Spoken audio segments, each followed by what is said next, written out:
Can't decide and torn between a romantic, comedy, action, or an indie film to watch for the weekend? Well. Golden State Media Concepts Movie Podcast is your ultimate guide to the latest movies. Join us as we dissect the latest on the blockbusters. It's the Golden State Media Concepts Movie Podcast.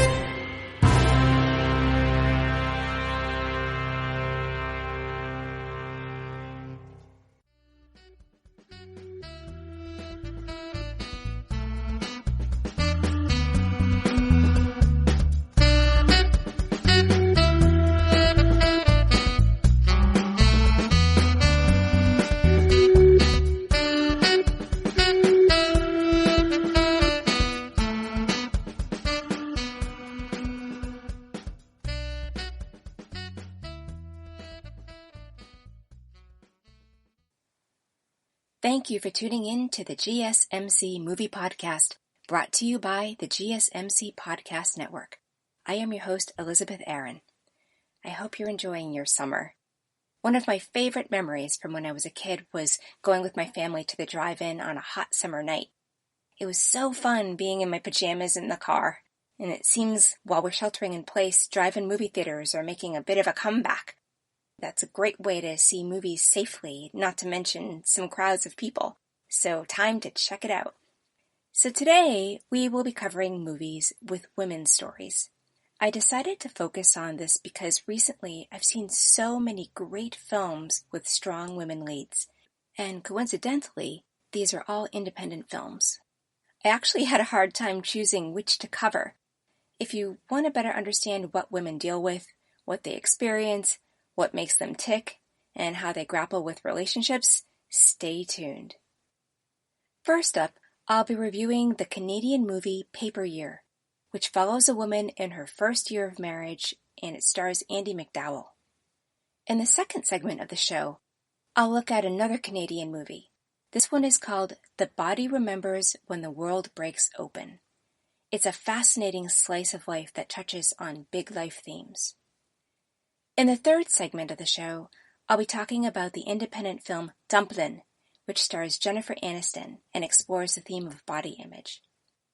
And stick around to the end of the show to hear about 5 movies I've recently seen with unique and outstanding female roles that are worth catching. So let's dive in. As I mentioned, the first movie I'm going to talk about is a Canadian movie, and it's called Paper Year. It actually takes place in Los Angeles. And I saw this on Netflix, and Netflix describes this as an intimate movie and a drama. I chose to review this movie because it stayed with me after I saw it. It gives a point of view that is very different from what we've seen in Hollywood, and it's well done. On a personal note, I'm interested in relationships. We all have different experiences of relationships that have worked or didn't work. These are either relationships we were in or relationships within our family. And we only know so much about relationships based on our own experience. Movies get to show us some inside information, and that is what interested me about this movie. Although it is told mostly from the female point of view, there are major male roles in this film as well. You may like this movie if you also like to get an inside glimpse of relationships and what is necessary to make a solid marriage. This film is rated TV mature audiences, so it may not be suitable for anyone aged 17 or younger. It has nudity, language, and smoking. It was released in 2018, and it's an hour and a half. It was written and directed by Rebecca Adelman. Based on the Internet Movie Database, it looks like she's probably known more for her writing than her directing. The filmography that's listed for her shows that she has directed a short film, she directed this film, and she directed an episode of the TV show Brooklyn Nine-Nine. She's also an actor, and her writing credits include episodes of Dead to Me and Ghosted. The key actors in the film are Eve Hewson, Yvonne Jogia, Andie MacDowell, and Hamish Linklater. Eve Hewson, who plays the protagonist and wife Franny Winters, she is known for Bridge of Spies, Tesla, and the television miniseries The Luminaries. According to the Internet Movie Database, she is an Irish actress, and she has pulled off an American accent quite seamlessly. Her real name is Memphis Eve Sunny Day Hewson, and she is the daughter of U2 lead singer Bono. The actor Ivan Jogia, who plays Dan Delaney, who is Franny's husband, he is known for The Year of Spectacular Men, The New Romantic, and TV roles in Twisted and Ghost Wars, and he was nominated for the Teen Choice Awards for Twisted.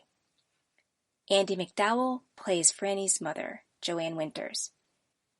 She is known for the films Sex, Lies, and Videotape, Green Card, Groundhog Day, and 4 Weddings and a Funeral. She's been nominated for 3 Golden Globe Awards and won a number of awards, including Best Actress by the LA Film Critics Association Awards for Sex, Lies, and Videotape, and the Academy of Science Fiction, Fantasy, and Horror Awards USA for Groundhog Day. The actor Hamish Linklater, who plays Noah Berenger, the TV writer boss of Franny. He is known for The Big Short, Battleship, and Fantastic Four. He won the 2016 Ensemble Cast Award as a member of the ensemble cast of The Big Short. The ensemble cast for The Big Short was also nominated by the Awards Circuit Community Awards, Screen Actors Guild, and Gold Derby Awards. Netflix's description of the film is a young newlywed tries to keep her relationships afloat after developing feelings for her older TV writer boss. And now I'll give you my more in-depth summary. Franny and Dan spontaneously elope at the courthouse. They are madly in love, and they love that they could just elope and feel good about it. Franny's parents are not thrilled about this. Dan does not have a solid foundation as an adult. He's an actor with no major successes. Franny, on the other hand, has just landed a job writing on a television show. And Dan gets a gig house-sitting and dog-sitting for a successful actress for 6 months, and the couple moves into her home. But he takes the job without asking Franny about it first. But doing this job gives them an opportunity to live the high life without having to make a lot of money. Meanwhile, the television show is a very sexist environment for Franny, and her boss lures her in romantically. And at the same time, Dan starts showing his true colors. He's a good guy, but kind of lost, and albeit he's lazy. And she's so busy with her work, she's not picking up on his cues about what he wants in their relationship. Meanwhile, as the responsibilities and pressures of life start piling on, their relationship gets tested in ways they never could have imagined, and they have to decide how or if the relationship will persevere. I think the script of this film was very well done. This movie essentially is an answer to Franny's question, did I make a mistake eloping with Dan? It's not just her question, but that is the overarching theme. And the journey she takes in the film is about waking up to herself and to what she really wants. The movie plants a number of seeds that you keep watching to find out the answer to. And we keep waiting to see what will happen and what conclusion she will draw. So after the wedding, they have a small party with friends. A girlfriend says getting married is so big and they should throw a party. And Franny says how all the wedding stuff is just not their thing. So immediately we see how there's a casualness and kind of a lack of respect for the institution of marriage. She says they eloped because it was cheaper. So there's the question, will they take their marriage more seriously? And we hear her recount how her mother flipped out when she got the news. That it was the worst day of her mother's life. And Franny hasn't truly cared about what her mother thinks, and so you wonder what will happen in that relationship. Now Dan tells Franny about an actress, and she asks if he got a part to work with her. And he says no, but he got this job house and dog sitting. But he gets off on the wrong foot with the actress that he'll be working for, which the audience knows but Franny does not see. And he takes the job without clearing it with Franny first. She goes along with it to please him, though feels hesitant, and makes excuses for herself to talk her into the fact that maybe this is a good idea. This brings up the question, how is this going to continue? Then we get to see Franny at work. From the get-go, Franny's boss Noah talks about how his boss is angry because Franny's married, because he likes to fool around with the women that get hired. It sets up an inappropriate yet intimate connection between Franny and her boss from the start, and you wonder what's going to happen at the workplace. All of this is enough to keep the audience going, so I believe the story is well written. Also, the dialogue is very natural and simple, and it feels real. The acting is very good in this film. It's natural and provocative. The actors do a good job following their instincts as well as taking risks. You never quite know what they're going to do next, and how they'll get each other's attention, if they'll move toward each other or away from each other. Eve Houston, in particular, does a great job showing the emotions Franny has underneath. For example, showing the audience that she's not thrilled Dan took the job house-sitting without asking her first, but then trying to cover up how she really feels. She does this throughout the film, making Franny a very believable character. The characters also have great chemistry. Franny and Dan don't seem to have a lot of chemistry romantically. They're cute, and there's a lot of physicality between them, but I don't have a sense that they connect in a truly deep way, which suits their relationship well, based on the message that I think the movie is trying to put out there. On the other hand, the chemistry between Franny and her boss Noah is amazing. They're both married to other people, and yet they're clearly curious about and interested in each other.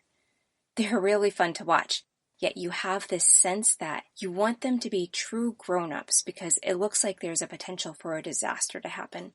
Without that chemistry, the movie could not pull off the experience it is trying to make for the audience. A lot of things worked in this film. The way we see Franny slowly making discoveries, but not yet trusting herself on knowing what to do about different situations. She tries on different choices as she reacts to others in her life. She seems confident, yet underneath, she seems pretty insecure. Showing scenes side by side of what Franny chooses to do with her time and what Dan chooses to do with his time gives us information about them as individuals and as a couple.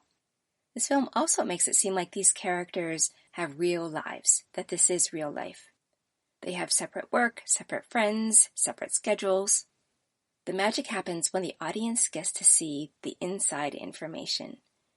Seeing the choices they make when they're not around each other, seeing what makes up their character, and then seeing how they come together. They have a certain background about each other, but the audience has more information. And it makes things pretty interesting when we get to see who's willing to reveal what information to whom. There's more emphasis on Franny's story. This film is really about her figuring something out. At one point, we see Dan look at her diary, so we have a sense of her internal being. And then we get to see one of Franny's fantasies acted out. This drives home even more what is going on inside of her, and what choices she'd make if she wasn't already married. The casting is good, in particular for the characters Franny and Noah. As Franny and Dan adjust to marriage, they also learn they want different things. For example, Dan is ready to have children, and Franny is not. And they had thought they were both on the same page with that, but a believable conflict ensues. The movie culminates in Franny's worst nightmare. Until now, she's been able to keep her work life and her personal life separate. Dan, though, wants to invite people from work over to dinner and finally meet all these people that Franny talks about. So Noah and his wife come over. It is an evening of twists and turns and high feelings that brings Franny more deeply face to face with her question about her new marriage. All of this works really well. Some things I felt didn't work that great. I didn't really like the casting of Ivan Georgia as Dan. He was good, but I had trouble seeing enough chemistry that he and Franny would have wanted to elope in the first place. And also, Andie MacDowell, she does a good job as Franny's mom. However, I wonder if a different choice may have been better. Andie MacDowell has been around for some time, and I tend to see her as herself. I don't see a lot of character work that goes into the role. Or if there is, because I'm so familiar with her work, it's not the first thing that I see. And I would have liked to have seen her stretch herself more. I will say both of these actors did do, as I said, a good job. They didn't disrupt my interest in watching the movie. Just in hindsight, I would have been interested in seeing different actors in these roles. Now, planted earlier on in the film is this idea of whether Dan and Franny will have a party to celebrate their marriage. There's an answer to this question at the end. I won't give a spoiler, but I will say how the film responds to this open question seemed contrived to me. I think it would have been more powerful if the question about a party hadn't even been asked earlier on. Another thing that I think didn't work too well for me is at times Franny smoked. I am a believer that as much as film needs to reflect real life and the truth, I also believe filmmakers have a responsibility to help model behavior for an audience. I think it's high time the more current movies avoid showing poor behavior choices. Exceptions can definitely be made, but I think that bad behavior must really be justified, and I don't think there's a strong enough case to be made for why Franny's character is smoking. Other reflections I have on the film: I like how simple this story is. It's easy to follow, the characters are well drawn, the pace of the film is great. It's very consistent. I got very caught up in it and stayed with it. This is definitely an adult film, and is about characters who are learning about growing up and what it means. And I like that not all the answers are there. As simple as this movie was, and as beautiful as the actors were to watch, it dives deep into uncomfortable territory. For anyone questioning a relationship or marriage, this film can bring great perspective. For anyone who is single and is interested in being in a relationship, this film offers insights worth having. For me personally, it helped me appreciate my marriage even more.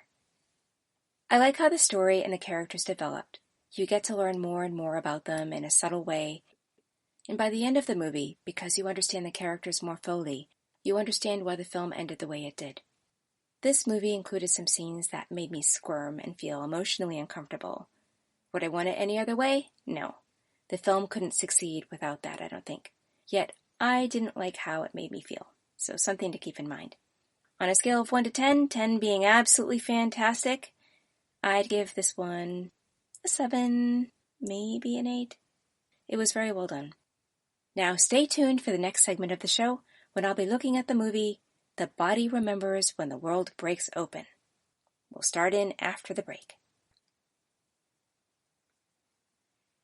Want to know the latest and hottest music hitting the airwaves? Don't be left out. Listen to the Golden State Media Concepts Music Podcast. It keeps you on the loop with everything you need to know from pop, rock, hip-hop, and the top 40. And we'll throw in news of your favorite artists, concert and tour dates, and so much more. Listen no further, because this is the gold standard in music podcast.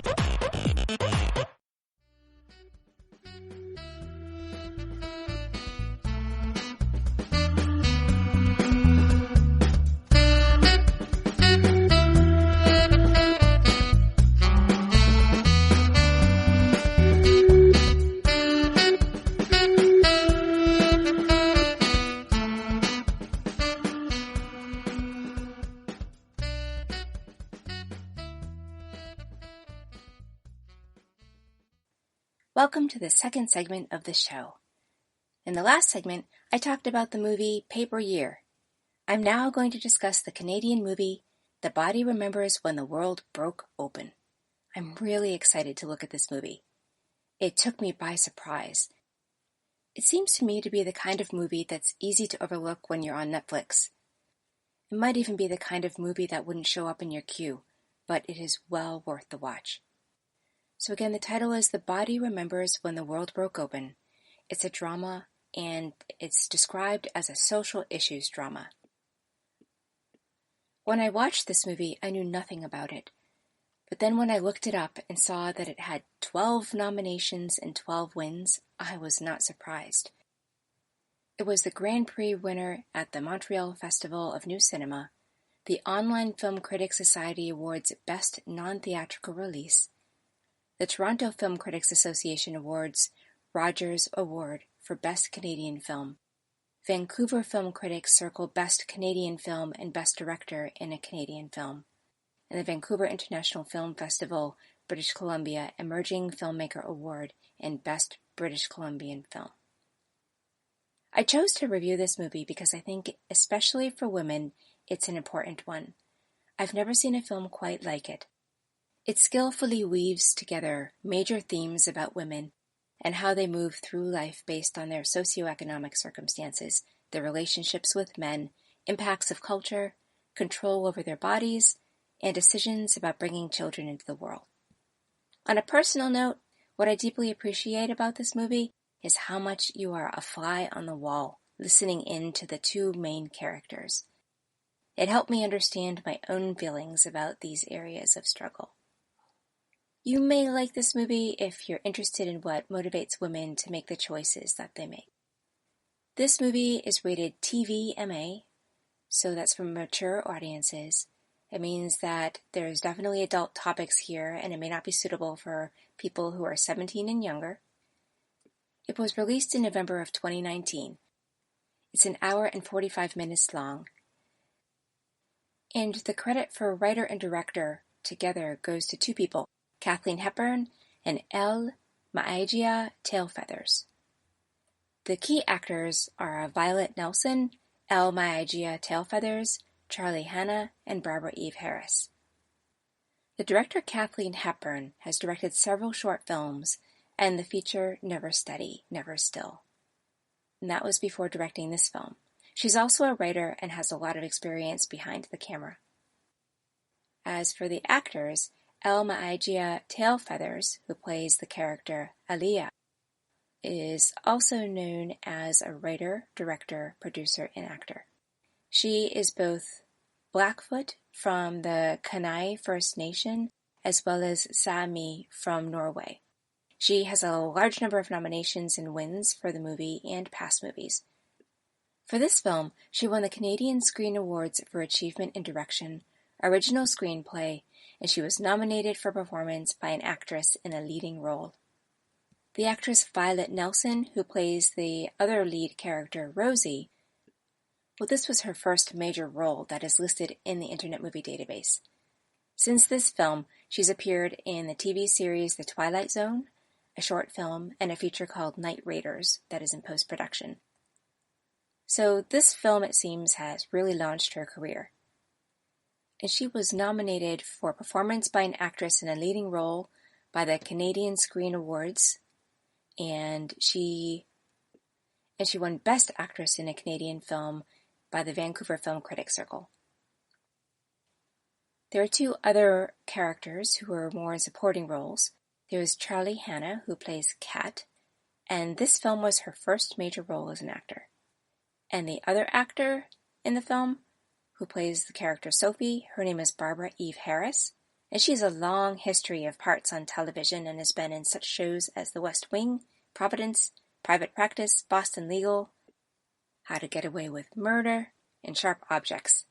She was nominated in the Gemini Awards for Best Performance by an Actress in a Continuing Leading Dramatic Role for the film Side Effects.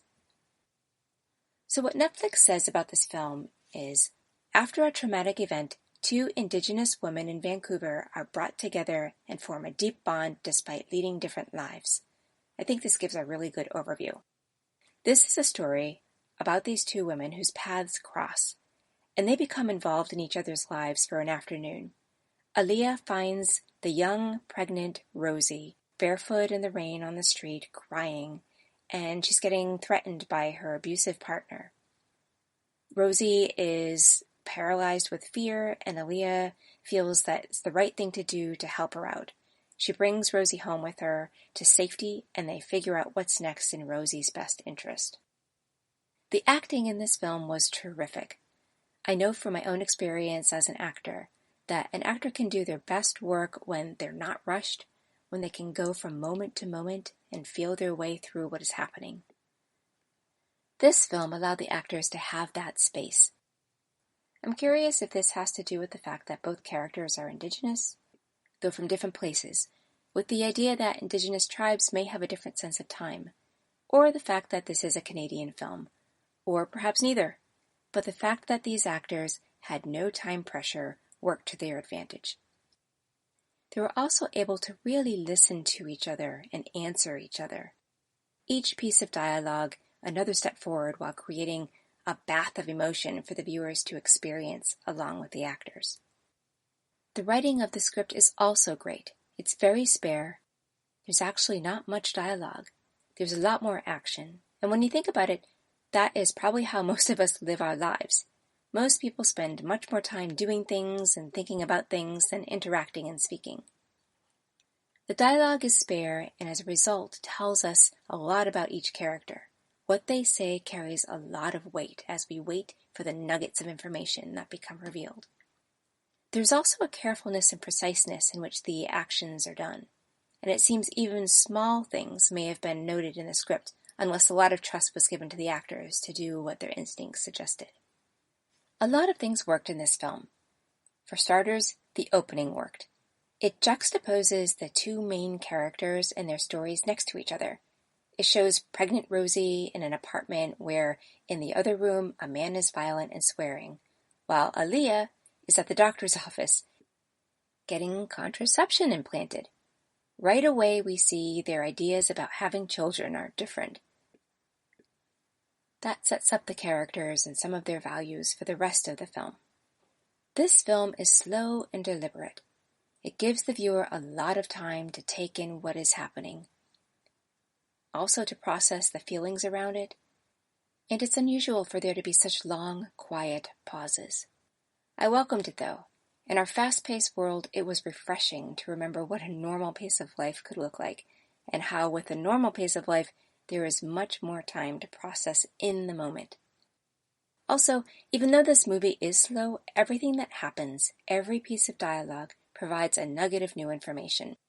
These two women are curious about each other, and as they discover more, we, the audience, discover what we need to know to make sense of what is happening in the movie. Both characters are very well drawn, and they're completely different, and the contrast helps move the story forward.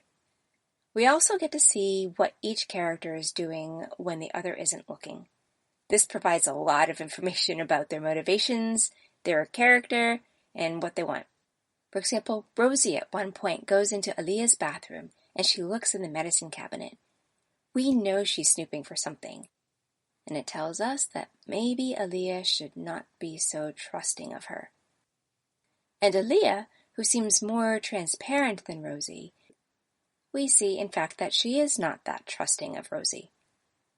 There's a point where Rosie is going off to do an errand before the two land at their destination, and Aaliyah quietly follows her to see what she's up to.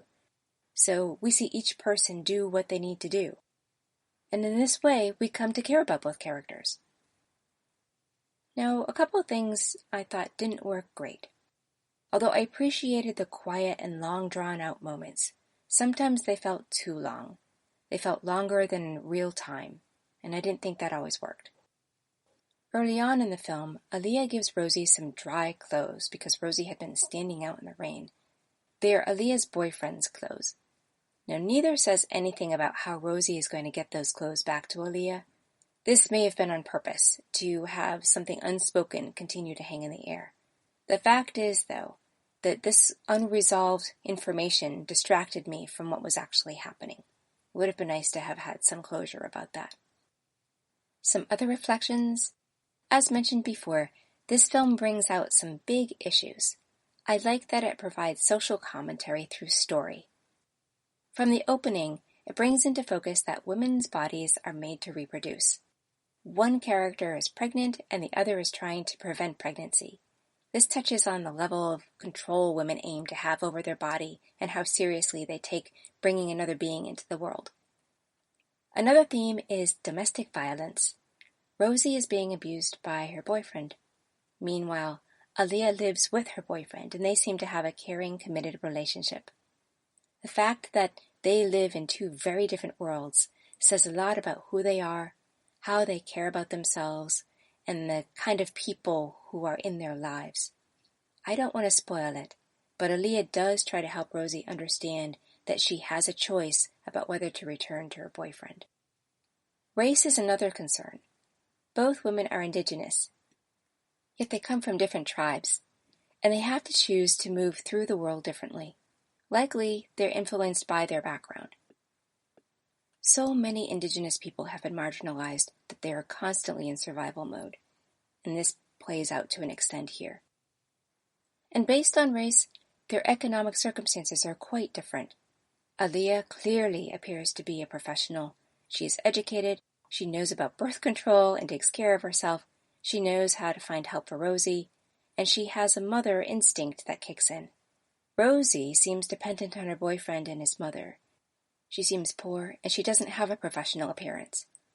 All of these pieces add up to create a full picture around how individual circumstances can deeply impact who we are and what we do with our lives. This movie has a grace and a beauty about it, even with its imperfect characters. It offers a rich experience as well as an understanding about a woman's point of view. All these aspects come together to create a memorable and eye-opening experience. I also like the title of this movie. I think it's a complex title for a movie that has such simplicity. I hopped online to do a bit of research about it. The title comes from an essay by Billy Ray Belcourt, who is a poet, he's a scholar, and he's author of the Driftpile Cree Nation. The essay that he wrote of the same name came out in February of 2017. To share a little piece from that essay, "The body remembers when the world broke open is a provocation of mind to think the time frame of colonial worldings through the language of haunting and speculation, which is to say that we are not done mourning the world-shattering magnitude of settler invasion and its attendant crime scenes of all sorts, and that this kind of loss yields effects that reverberate into the near future by way of the body's critical receptivity, that is, the ease with which we can be undone and displaced by others." I think what he's getting at, my interpretation of that is that the bodies still hold the memories of the wrongs that had been done to these indigenous people, and that these things cannot be forgotten because they are connected deeply within the body. I know there's a connection here to women's bodies. I'm still sitting with that. As for anything that I didn't like, there is a point in the film where Rosie needs to make a choice. And I understand why she makes the choice that she does, but I found it a bit predictable. There's another choice she could have made that perhaps isn't quite fitting for the experience either. I wish there had been a creative alternative that might have left a stronger, more satisfying conclusion to the movie. I was left with something at the conclusion of this movie, though. I really fell for these characters. I wanted to see more of them. I wanted them to become friends. I wanted there to be some way of knowing that they were going to connect again and that we'd get to see more of them. And that this one afternoon where they formed this kind of relationship was going to continue on into the future. There really isn't anything that they have in common in terms of their lifestyle and their backgrounds.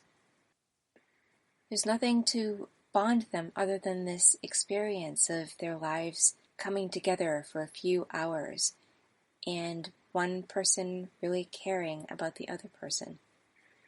So secretly, I hope that somehow these characters are going to appear again, and that I'll get to see them in some different aspect.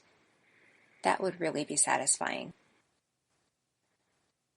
On a scale of 1 to 10, 10 being a super excellent film, I think I'd pretty much give this one a 10. It's well worth watching. Okay, stay tuned for the next segment of the show where I'll be looking at the movie Dumplin after the break. Tired of searching the vast jungle of podcasts? Now listen close and hear this out. There's a podcast network that covers just about everything that you've been searching. The Golden State Media Concepts Podcast Network is here.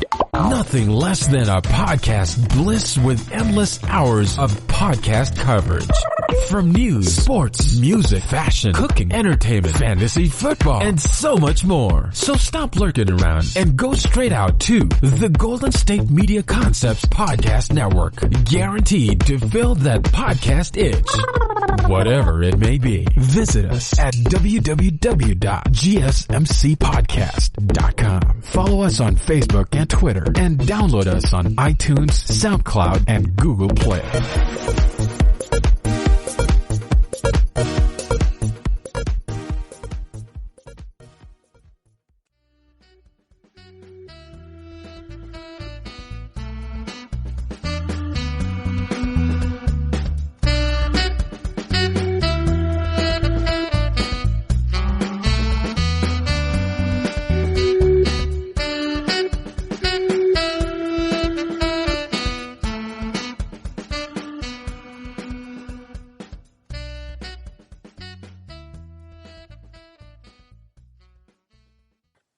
Welcome to the third segment of the show.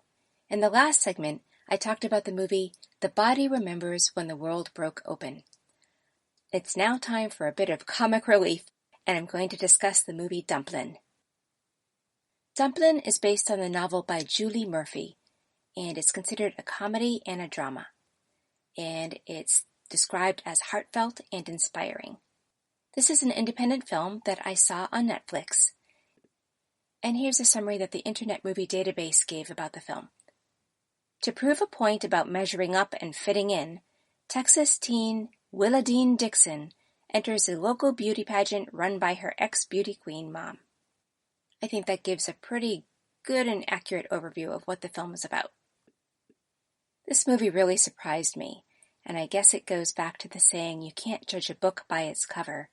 I think probably the same can be said for a film, or maybe you can't judge a film by its name. Based on the name, I thought this was probably going to be a Disney movie that was kind of saccharine and, I don't know, not very deep. But this film managed to put across some important messages in actually quite a fun way. That was really refreshing.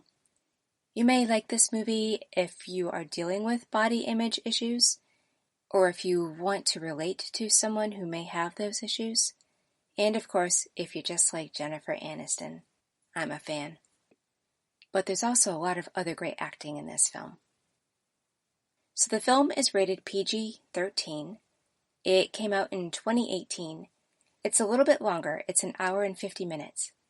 The director is Anne Fletcher, and she's known for directing The Guilt Trip, The Proposal, Hairspray, and Step Up. She's also known for doing a lot of choreography on many television shows. The key actors are Danielle McLeod, Jennifer Aniston, and Odeya Rush. And I mentioned Odeya Rush with regard to the film The Bachelors in the last episode. This film was nominated for a Golden Globe for Best Original Song Motion Picture by Dolly Parton and Linda Perry, and it was nominated for a Grammy for Best Song Written for Visual Media. To share a little bit more about these actors, Danielle McLeod plays Willadine. She's an Australian actress.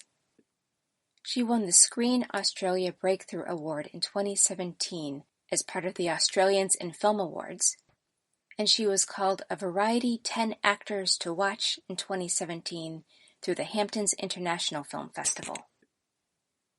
She was also a Best Actress nominee for the film Patty Cakes at the Seattle International Film Festival. She was in episodes of the TV show Glee, Pretty Little Liars, Toolies, and American Horror Story, and the TV miniseries Unbelievable. She had parts in Lady Bird and I Am Woman. Jennifer Aniston plays Willadine's mom. She's especially known for the sitcom Friends, and has been in the films Rumor Has It, Along Came Polly, Bruce Almighty, and Cake. Odeya Rush plays Willadine's friend Ellen, and she was in Lady Bird, Almost Friends, The Giver, and We Are What We Are, and of course, as I mentioned before, The Bachelors. Now to give you a bit of a summary of this movie. Willadine is a teenage girl who has a larger size body, and she loved her aunt growing up. Her aunt had a similar body type, which is a very different body type than her mother, the aunt's sister. Willadine's mother had won a beauty pageant and has stayed involved in the beauty pageant world ever since. Willadine's aunt has died, and it leaves her feeling very lonely and like she has nobody that she can relate to. She does have some friends, but they don't have the same issues she has, and she really has low self-esteem based on how she looks. Well, the next beauty pageant is coming up, and she gets an idea that she can show her rebellious side by going into the beauty pageant and help wake her mother up to the fact that beauty pageants are only for a select few and not for all young women, especially young women of a certain size. As it turns out, Willadine learns that pageants are a little different than she thought, and they are really challenging. And her mother realizes that she can see Willadine in a different light as well. And now a side story is that Willadine needs to work at a local restaurant to earn money. Her mom is a single mom, and they need all the help they can get to bring money in. And at the restaurant, there is a guy who likes her, and he's kind of a popular guy. And because of her body size, she doesn't feel worthy of the attention that this guy is giving her, so she has to come to terms with that as well. And by the way, if you haven't guessed it, Dumplin is the nickname given to Willadine by her mother. And that just makes being a larger girl even harder to swallow for Willadine. There is a lot in this film that worked well.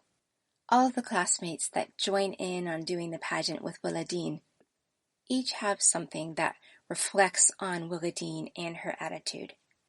For example, there is one girl who is a bit larger as well, and she has a completely different attitude about the pageant as Willadine does. She sees it as a positive thing, and she's so excited to participate. It's something she's always wanted to do. So from that, we get to see that Willadine isn't necessarily right, and that there's room for her to grow and change the way she perceives pageants. There's also Willadine's best friend, Ellen. Ellen has a very different body type from Willadine. She's slender and tall and very attractive. It hadn't really come between them before, but when it came to the pageant, things got a little different. Willadine thought that Ellen should have the same attitude about the pageant as Willadine did. But when Ellen wanted to take it more seriously, the two had kind of a falling out. While going through all this pain, Willadine is also still mourning her aunt. Her aunt really cherished Willadine and gave her a kind of attention that her mother never did give her. And so this loss is really palpable for Willadine. When Willadine's mother wants to get rid of all of her aunt's belongings, Willadine has to decide what these things really mean to her. And this brings up an opportunity for Willadine and her mother to deepen their relationship. Willadine decides to take charge of going through all of her aunt's belongings and throwing them out. There is a point where Willadine's mother starts to miss her sister, and she and Willadine then have something in common because they both care about the aunt's belongings. Instead of moving away from each other as they had for so many years, they start moving toward each other. This was actually a very subtle thing, and it worked beautifully in terms of seeing their relationship deepen. Meanwhile, on with the pageant. In order to actually qualify for the pageant, Willadine must demonstrate that she can do some kind of activity, whether it's singing or playing the piano or doing a dance number. She opts to do magic, but she doesn't have a clue about how to have any stage presence or move forward. And with a combination of so many things putting her in turmoil, she does what she used to do. She goes to the room that was her aunt's, and she contemplates and tries to channel her aunt to get answers. And something comes to light. I won't give away how, but Willadine and her friends end up going to this bar in town, which happens to be where there are drag queens. And they end up befriending the drag queens because they were friends with Willadine's aunt. They know everything about stage presence and having bravery to perform in front of people, and one drag queen who is very close to her aunt decides he will help Willadine do what she needs to do to have a successful activity. And in that process of being mentored, not only does she make new friends, the drag queens have a lot of wisdom, and they help Willadine build her self-esteem and feel much better about herself. There are some hilarious scenes with regard to these drag queens. It's very entertaining and really fun to watch. I would say this part of the movie is a big surprise. It came out of left field, and it works really well. Other things that worked? Willadine goes through quite an emotional roller coaster ride. A lot of this has to do with how she perceives herself because of her body size. And Willadine has to ask herself, can she accept herself? Or won't she ever accept herself? Is she going to have a life that's fulfilling, or a life of misery. And she has to come to terms with this. And we see her grapple and try and fail and try and fail. But it's the beauty pageant that gave her this chance to test things out to see what she could actually come to terms with. For a storyline that feels pretty unreal, you get to feel that the emotions Willadine has are very real, and that's something that makes this movie very palpable. Something else that worked in this film is Jennifer Aniston. At first, she seemed to play one note, or at least we saw her through Willadine's eyes, and Willadine saw her only as one note. But over time, we get to see her crack open and show more of her vulnerability and how she is a human being and what the beauty pageant actually means to her. Even though the role of the mother is a supporting role, Jennifer Aniston brings depth to the role that I wouldn't have expected for this kind of movie, and it's really wonderful to watch. Were there things that didn't work? I'm not sure the film got over the idea of what being girly means. Willadine does come more into her own, but I'm not yet sure that she embraced her femininity. I think it might have been helpful for that to be further defined. And in terms of the guy that likes Willadine, I would have liked to have seen more interactions with them so it was clearer what it was about her that he liked and why he liked her, because that could have helped build her self-esteem. At least when she started to understand what her own value was, she could then get why it was that he found her to be as attractive as he did. At least by the end of the movie, we do see that Willadine gets that she is worthy of getting that kind of attention. A fun aspect to this film is that Dolly Parton's music plays in the film. It creates an upbeat atmosphere in the film, and I think there's something to be said for movies that use music well. Music can make some kind of unconscious connection to the theme of the movie, so there's an association that is made that can be carried on by the audience well past watching the movie. For a film that somehow feels under the radar, I thought the acting was really spot on. We got to see nuances in the different characters. We got to go on the emotional ride. Each character was distinct, and you could see how the different characters related to each other and how they helped each other or hindered each other. If ever you thought that there was something you couldn't do and it had to do with how you felt about yourself, well, this movie can give you some perspective and help you turn that around. So many of us have our insecurities and doubts about what we are actually capable of. And we often sabotage ourselves because we don't feel we're worthy. And we have all kinds of reasons for doing it, not just body image. But the fact that this movie used body image as a vehicle to talk about this topic, it definitely helps those who have issues with body image, but it also helps anyone who is trying to get past something that they're in their own way about. The thing about body image is that it is concrete. Most of us have things that are invisible that get in our way. In the film, we come to love Willadine, no matter how she looks. It helps set an example for how those things we put in our way actually don't serve us. And we learn that each and every one of us deserves to be celebrated. In the film, when the pageant finally happens, we get to see each of the friends of Willadine, as well as Willadine, perform their activity. And they do it with pride, with finesse, with exuberance, with all the things that are necessary to try to win this pageant.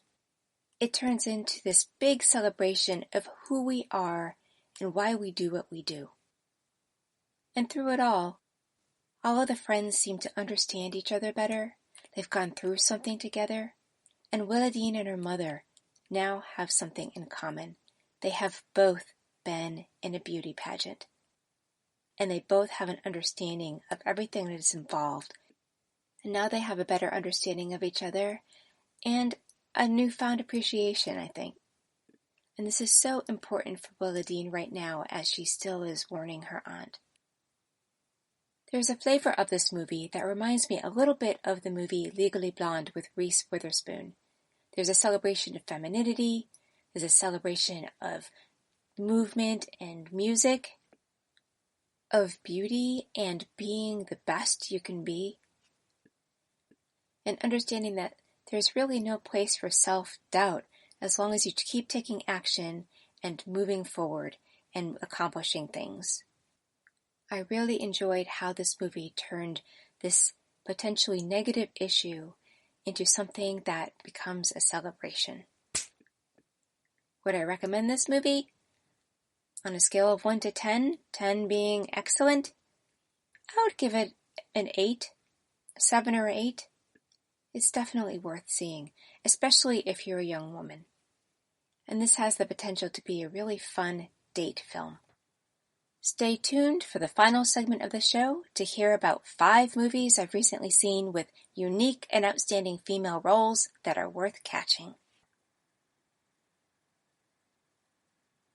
Watching TV has changed over time. Streaming has become the new norm. That's why Golden State Media Concepts television podcast dives headfirst to the world of cord cutting. Want to be on the loop of what's hot in Netflix? Or if it's not a preference, what about original shows in Hulu? We've got you covered. Join us as we fill in the blank and talk about movies to stream and what show you should be binging. This is the Golden State Media Concepts television podcast.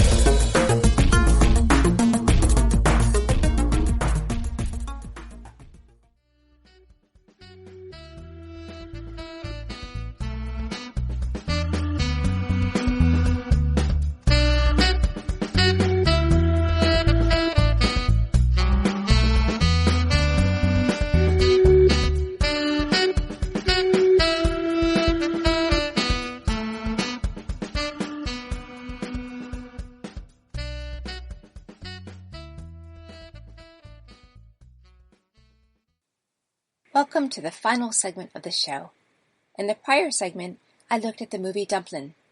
In this segment, I'm going to share 5 movies I've recently seen with unique and outstanding female roles that are worth catching.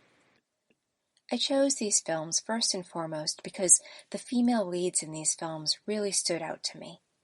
They tested these female actors to go to emotional places that you wouldn't normally go to on a daily basis.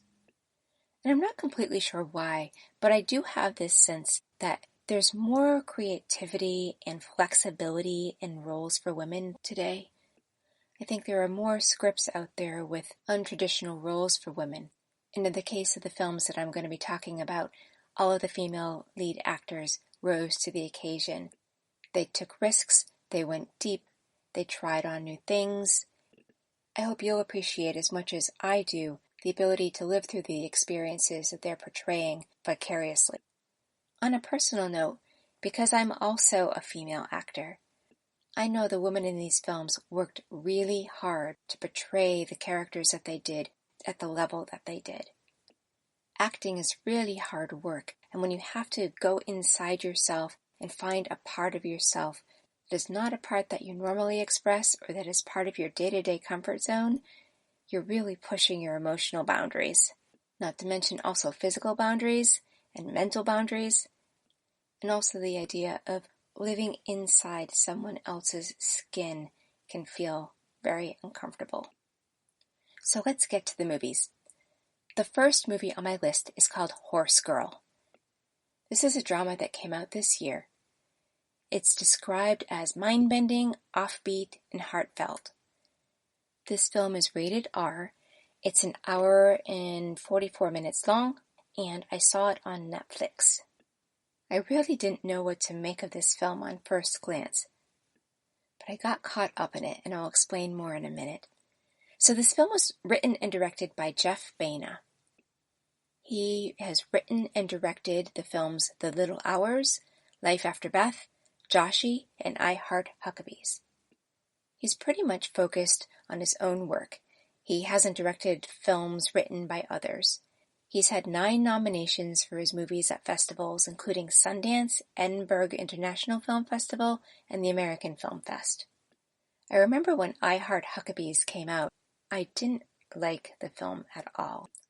It was getting all kinds of praise, and I didn't understand why.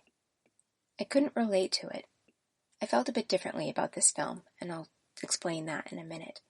But I also want to talk about the actors who are in this film. The actors are Alison Brie, Debbie Ryan, and Paul Reiser. Alison Brie plays Sarah, the protagonist. She has been in The Lego Movie, Search Party, Sleeping with Other People, How to Be Single, The Disaster Artist, and The Post. Debbie Ryan, who plays Sarah's roommate, she's been in a lot of television and more recently has been in the films including Every Day, Life of the Party, and Grace.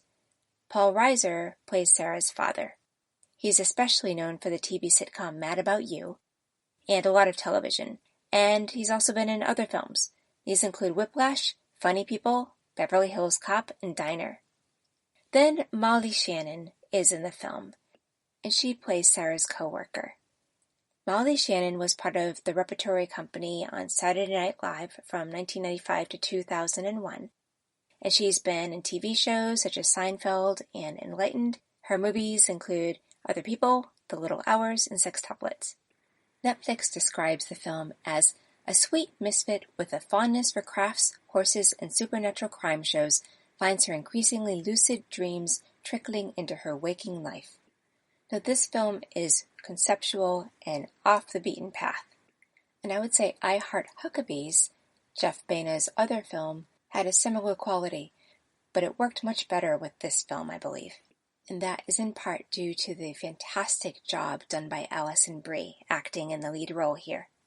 She captures Sarah's innocence, and she strings us along as she moves into more and more beliefs about things that are not the normal day-to-day beliefs. You start out liking her so much, and you're rooting for her, and you're indoctrinated into her belief system.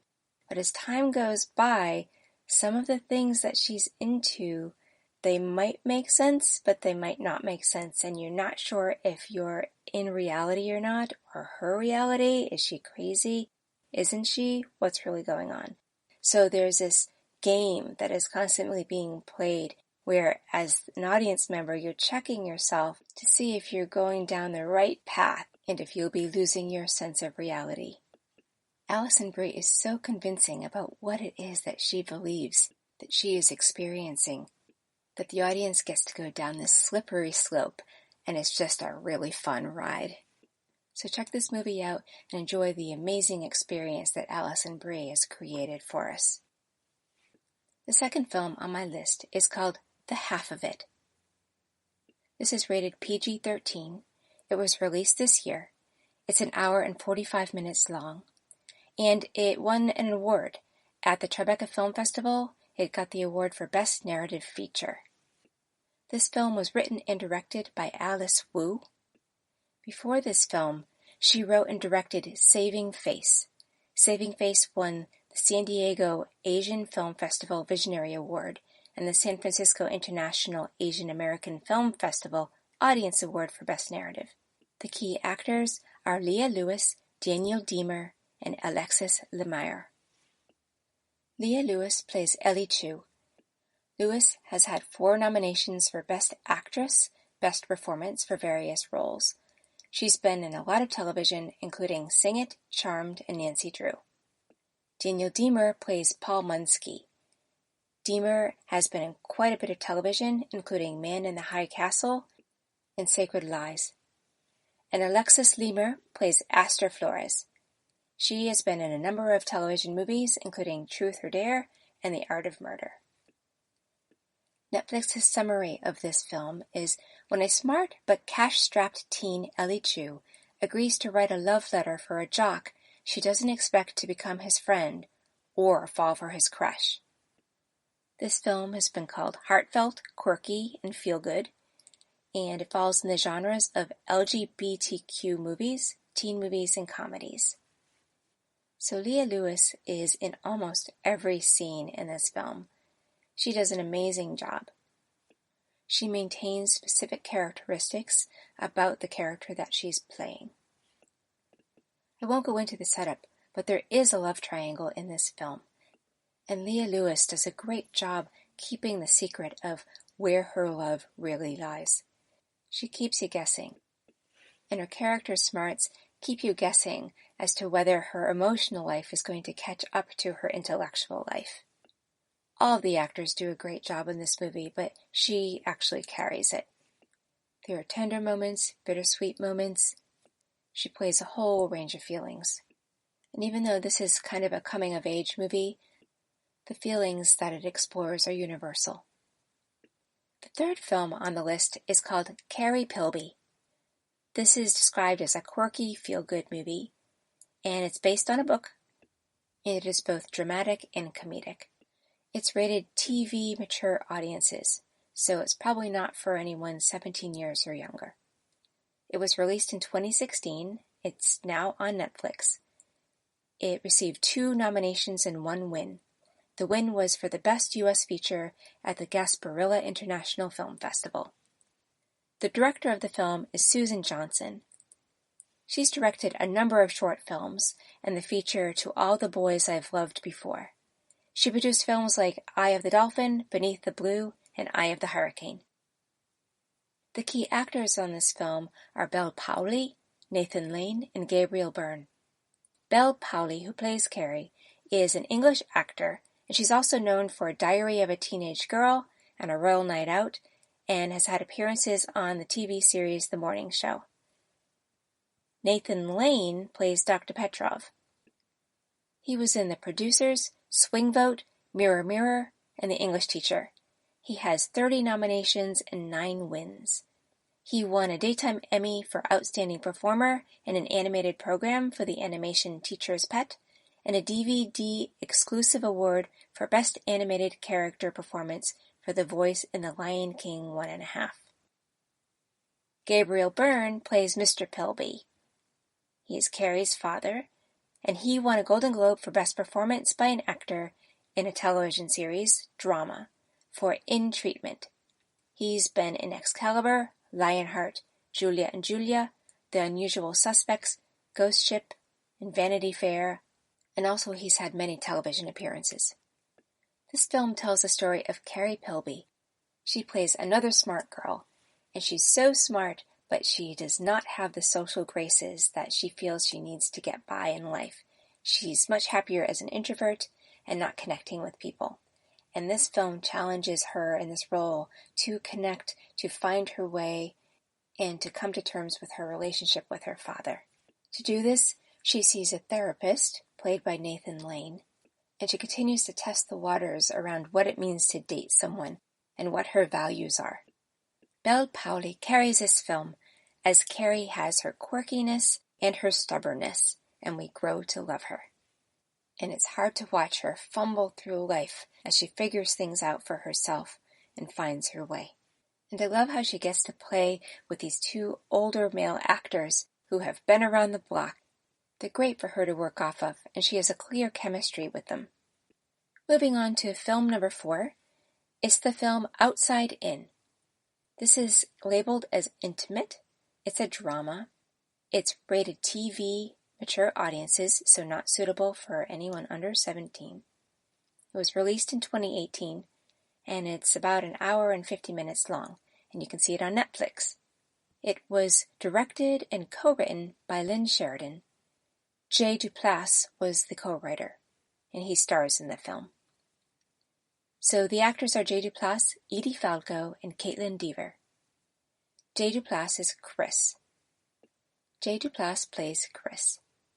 And Duplass has produced, written, and acted in a lot of film and TV. He has won a Primetime Emmy for Outstanding Documentary or Nonfiction Series for Wild Wild Country. He's been in films like Beatrice at Dinner, Lifeline, and Phil. Edie Falco plays Carol, who is Chris's high school teacher. She has been nominated 72 times for Golden Globes, Emmys, and Film Festival Awards. She's won 24 times. In 2002, she won AFI's Actor of the Year Female TV Series for The Sopranos. Other films include Judy Berlin, Random Hearts, and Sunshine State. Also in this film is Caitlin Dever, who plays Hildy.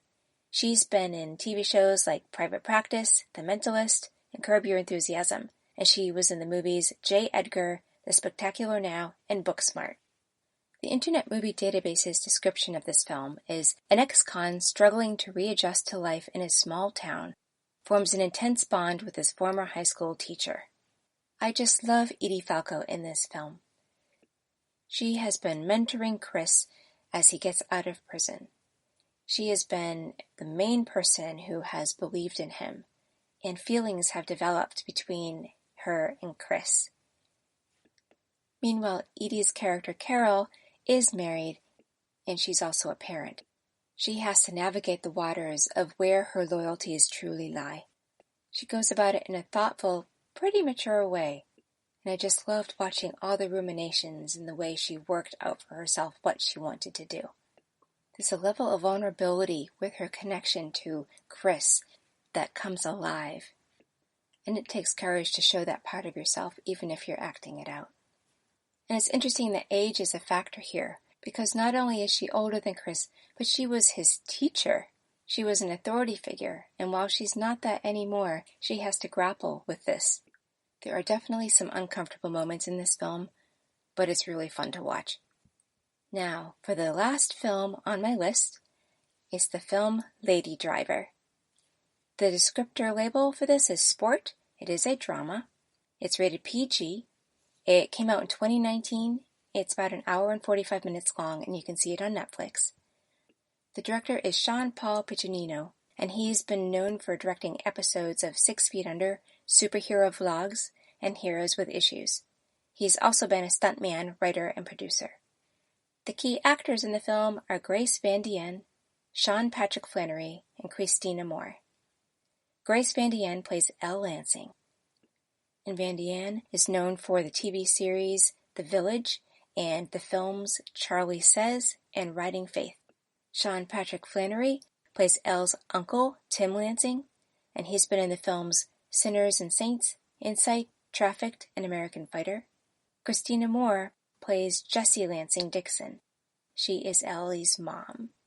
She has mostly been in TV, including True Blood, Beverly Hills 90210, That 70s Show, and Hawthorne. And the film also stars Amanda Dempner, who plays the role Loretta. She was in The Majestic, You, Me, and Dupree, and has been on TV shows like Empire, The Mentalist, and Private Practice. And if you caught my last episode, I talked about her role in the film Baseball and the Ballerina.